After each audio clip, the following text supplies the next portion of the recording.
Hello dear students, today we are going to do subject verb agreement. This is not a new concept for you.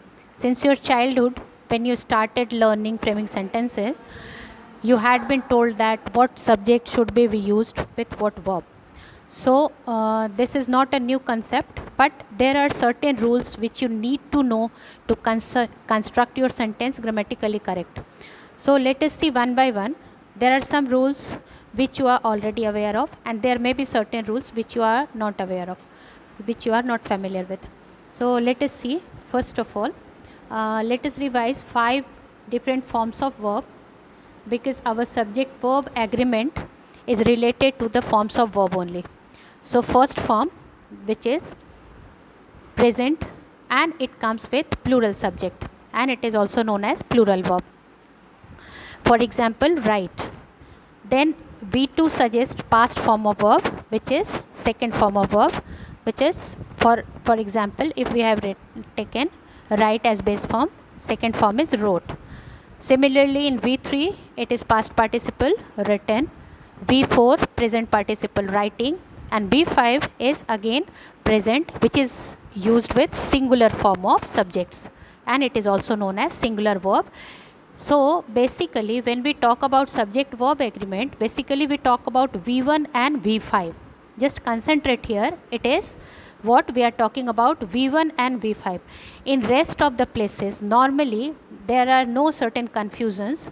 You usually construct your sentence grammatically correct when you use other forms of verb, but main mistakes appear when confusion appears when we have to use V1 and V5, plural and singular form in present tense. So let us see what are the singular and plural forms of subject and verb. See once, although we are already using this. Singular form of subject is she, Raman, pen, tree. These are the singular forms of subject. And singular form of verb is V5 when we use S with verb. So children, when S is used with subject, it becomes plural, but when S is used with verb, it becomes singular. This we have to remember. Singular form of verb is goes, writes, grows, prosper. So if we have to construct sentence, when our subject is singular, she goes, Raman goes, pen writes, tree grows, city prospers. This side no S, and verb side we have to add S. This is in present indefinite. So I had told you in the beginning that whenever we talk about subject verb agreement, basically it appears in the V1 and V5 form. In the plural form of subject and plural form of verb, just concentrate when there are more than one person used as subject. They, we, you means you all. I is an exception here. I, although I am singular, I am a single person, but still I uses plural verb with it. So it is an exception. This you have to remember. Then people, trees, cities, these all are plural subjects. So these plural subjects use plural verb. They go, we write, you go, people write, trees grow, cities prosper. So see, this side we have used yes, this side in subject we have used plural form using s, and other forms, plural forms of subject, but in verb we do not use s because here plural form is without s. So this is the basic difference which you have to remember.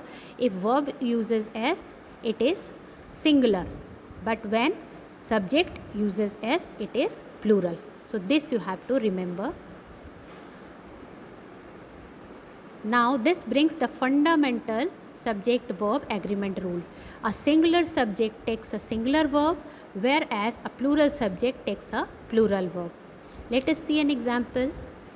The student learns well just before the examination.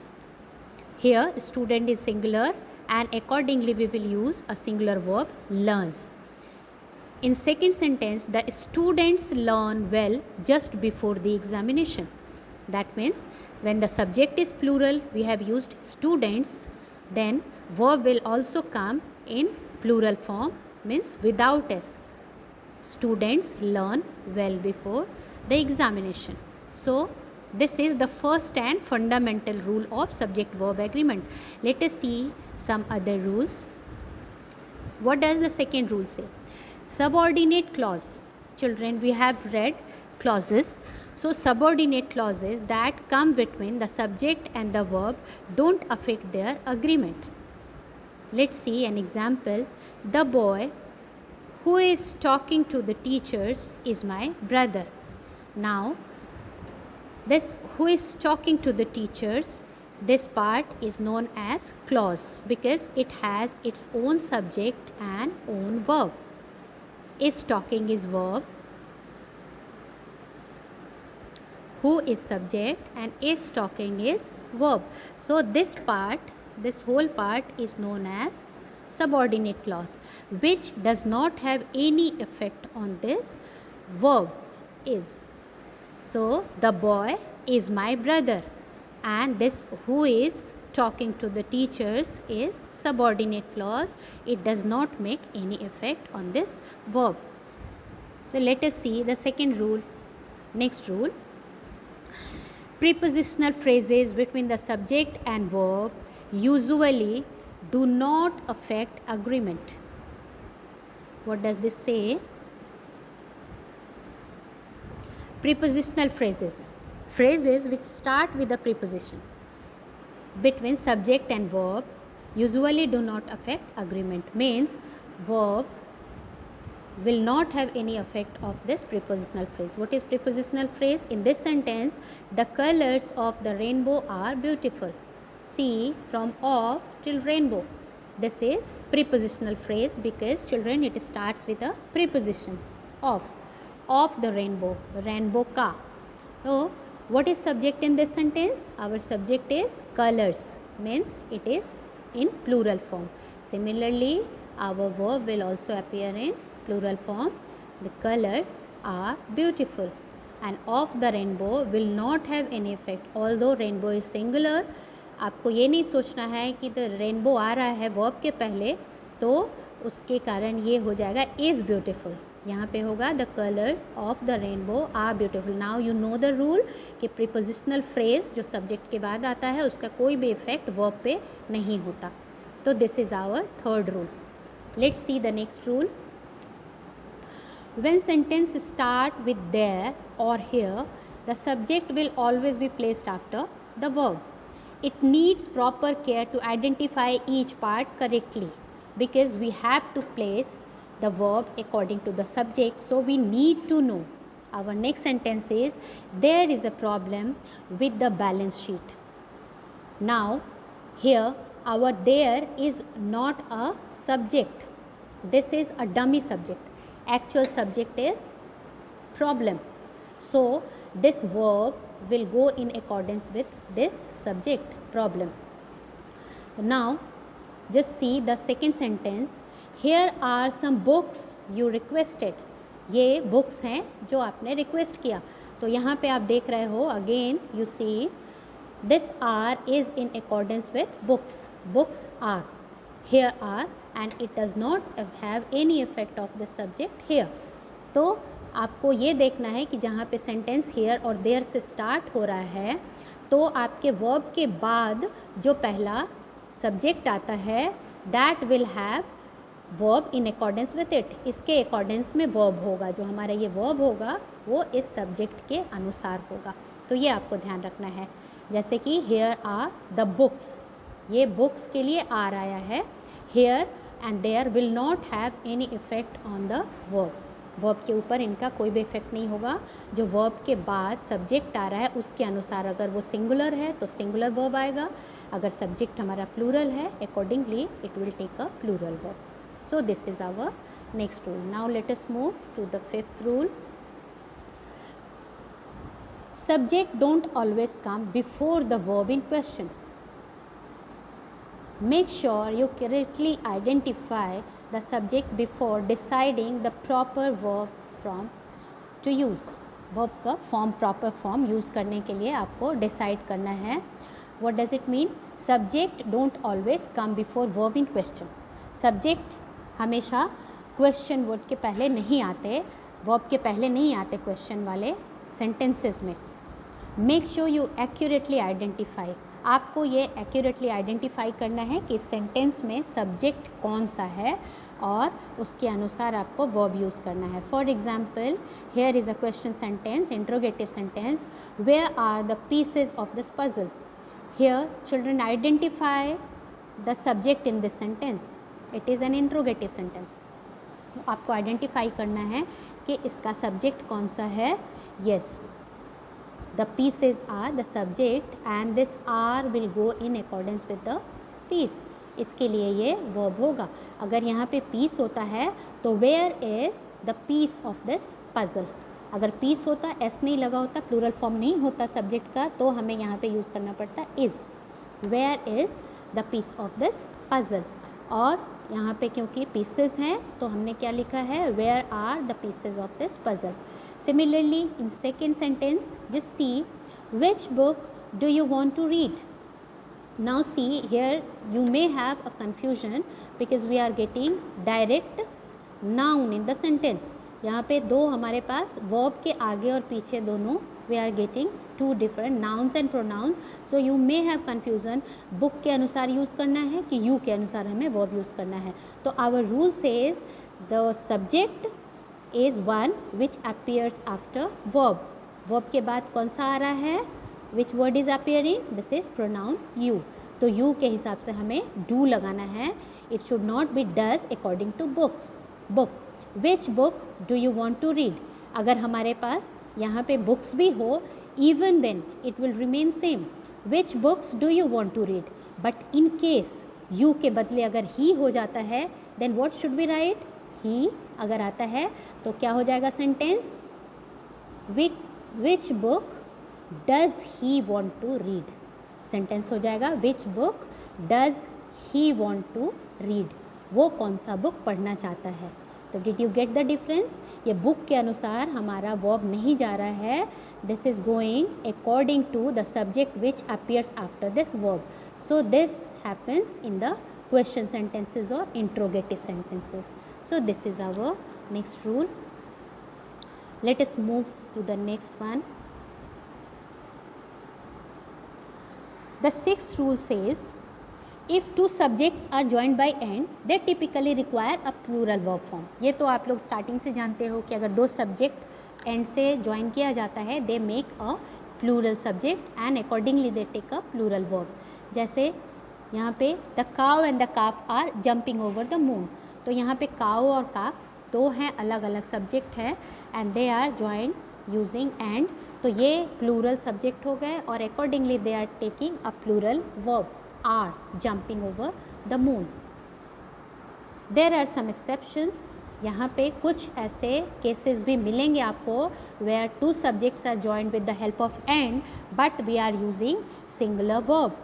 The verb is singular if the two subjects separated by and refer to the same person or thing as a whole. जब दो subject अलग अलग and से join किए हुए हों but वो refer कर रहे हैं एक ही सब्जेक्ट को या एक ही वो कंप्राइज कर रहे हों एक सब्जेक्ट एज अ होल, उनको यूनाइटेड में एक साथ एक ही सब्जेक्ट कंसीडर किया जा रहा है, तो then they are consider as single subject and accordingly they take a singular verb. Just see this example, rajma and rice is my favourite dish. यहाँ पे राजमा और rice although they are joined with the help of and they are two different entities, even then we consider them as a singular subject and accordingly we use a singular verb is. Rajma and rice, क्योंकि ये हमारे खाने के बारे में हो रहा है कि मेरा फेवरेट डिश कौन सा है, राजमा और राइस, इसको एक सिंगल कंसीडर किया जा रहा है and accordingly we are using a singular verb is, not are. Rajma and rice are my favourite dish ना करके इसे हम करते हैं rajma and rice is my favourite dish, क्योंकि यहाँ दोनों को एक ही कंसीडर किया जा रहा है, they are considered as single dish.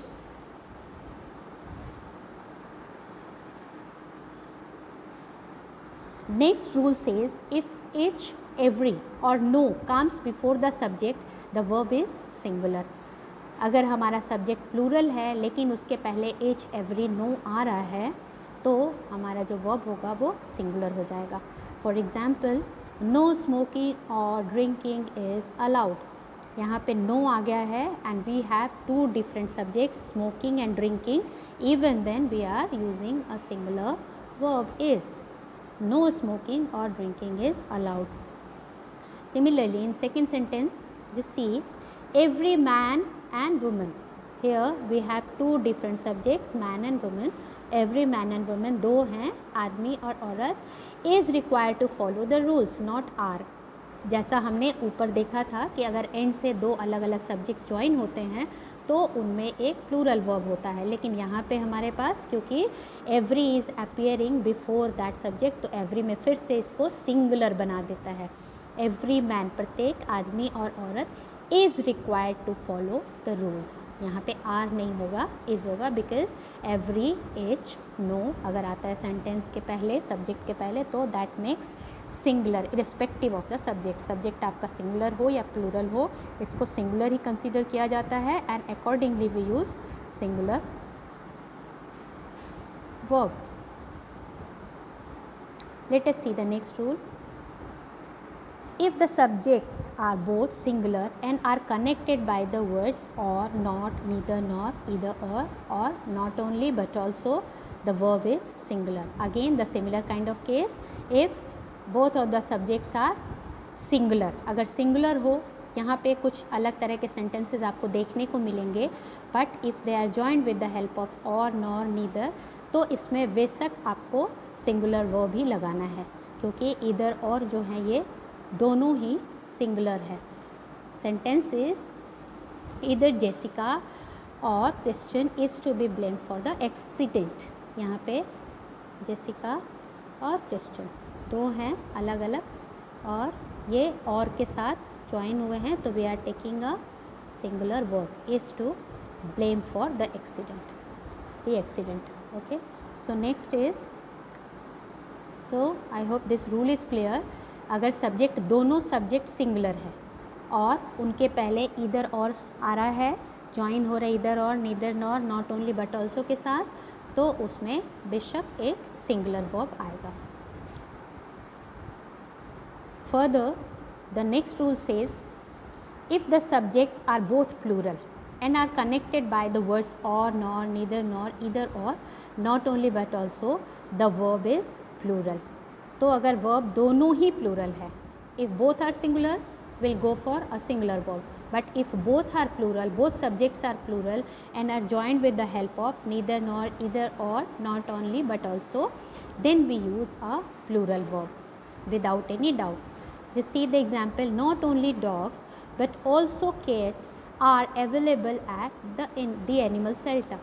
Here we see not only dogs but also cats, because these both are plural, so we have to go for a plural verb, available at the animal shelter. So there is no doubt, अगर यहाँ पे दो plural subject हैं तो हमें plural verb ही use करना है. Then let us see further. If one subject is singular and the other is plural, अब एक केस आ गया, दोनों सिंगुलर हैं तो सिंगुलर वर्ब यूज़ होगा, दोनों सब्जेक्ट प्लूरल हैं तो प्लूरल वर्ब होता है, either or, neither, nor, not only but also in cases में. But if one is singular and another is plural and the word are connected by or, nor, neither, nor, तो हमें करना है, the verb will be used according to the nearest subject. Sentence में जो उसके बहुत पास आ रहा है सब्जेक्ट, दो सब्जेक्ट्स हैं और जो वर्ब के पास वाला सब्जेक्ट है उसी के अनुसार वर्ब आएगा. Just see the example. In this example, either the bears or the lion has escaped from the zoo. यहाँ पे देखिए has, we have used either the bears. यहाँ पे एक सब्जेक्ट है हमारे पास bears and another is lion. तो bear प्लूरल में है and lion is in singular, but हमारा verb क्या आ रहा है, it is appearing in its singular form, has escaped from the zoo, singular में आ रहा है. Similarly in the next sentence, neither, which is joined with the help of neither nor, neither the lion nor the bears. अब यहाँ पे verb के nearest कौन सा subject है, bears. So accordingly it will be in the plural form, bears have escaped from the zoo. तो यहाँ पे ये नियरेस्ट जो सब्जेक्ट है उसके अनुसार वर्ब आ जाता है have. Now we have to see the sequence when more than one personal pronoun appears in the same sentence. जब हमारे पास एक से ज़्यादा पर्सनल प्रोनाउन सेंटेंस में आते हैं तो ये तो हमारे डिफरेंट सब्जेक्ट्स थे. when they appear in singular form, when they appear in plural form, when they appear in singular and plural both. तो नियरेस्ट जो सब्जेक्ट होता है उसके अनुसार वर्ब होता है. अब अगर हमारे पास एक सेंटेंस में एक से ज़्यादा सब्जेक्ट आ रहे हैं पर्सनल प्रोनाउन के फॉर्म में तो क्या करना है, that is the question. In first, second and third personal pronoun, they are to be used in the same sequence. Then the order is when the personal pronouns are singular, the order is second, third and first. ये हमारा अब अगर हमें तीनों को साथ में use करना है तो सबसे पहले कौन सा आता है, first comes second person, the person whom I am talking to. अगर एक ही सेंटेंस में ये तीनों पर्सनल प्रोनाउन आ रहे हैं तो सबसे पहले नॉर्मल सेंटेंसेस में, we have exceptions of course, लेकिन यहाँ पे हमारे पास जो नॉर्मल सेंटेंस आ रहा है तो first we have to use you. You means second person, सबसे पहले सेकेंड पर्सन आएगा, then will take third person he and then I. I means first person appears in the end. You, he and I had gone for shopping.